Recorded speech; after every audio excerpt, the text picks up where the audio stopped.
वजीर सेहत हरीश राव ने कहा कि गुर्दे के आर्जे में मुब्तला मरीजों को आरोग्यश्री स्कीम के तहत मुफ्त डायलिसिस की सहूलत फराहम की जा रही है।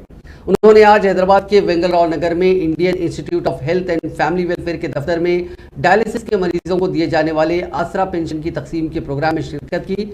इस मौके पर खिताब करते हुए वजीर सेहत हरीश राव ने कहा कि रियासत भर में 5000 से ज्यादा डायलिसिस के मरीजों को आसरा स्कीम के तहत वज़ाइफ दिए जा रहे हैं। मुल्क में पहली मरतबा डायलिसिस के मरीजों को भी हर माह वज़ाइफ दिए जा रहे हैं। इसके लिए मरीजों को शनाख्ती कार्ड भी दिए जा रहे हैं। उन्होंने कहा कि रियासत भर में गुर्दे के आर्जे में मुब्तला 10,000 अफराद को आरोग्यश्री स्कीम के तहत मुफ्त डायलिसिस की सहूलत फराहम की गई है। उनमें 5000 अफराद को आसरा स्कीम के तहत वज़ाइफ के लिए मुंतखब किया गया, जिन्हें हर माह 2016 रुपये वजीफा दिया जा रहा है।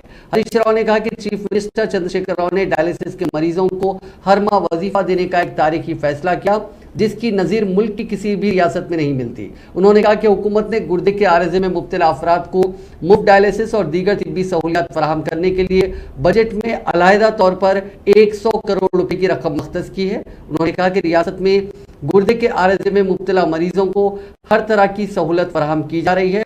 खास तौर पर डायलिसिस के मरीजों को सिंगल यूज फिल्टर मुतारिफ किया गया है। एक मरतबा डायलिसिस के फिल्टर को इस्तेमाल के बाद दोबारा उसे इस्तेमाल नहीं किया जाता। मुल्क भर में तेलंगाना ही वो वाहिद रियासत है जहां डायलिसिस के मरीजों को सिंगल यूज फिल्टर का इस्तेमाल किया जा रहा है।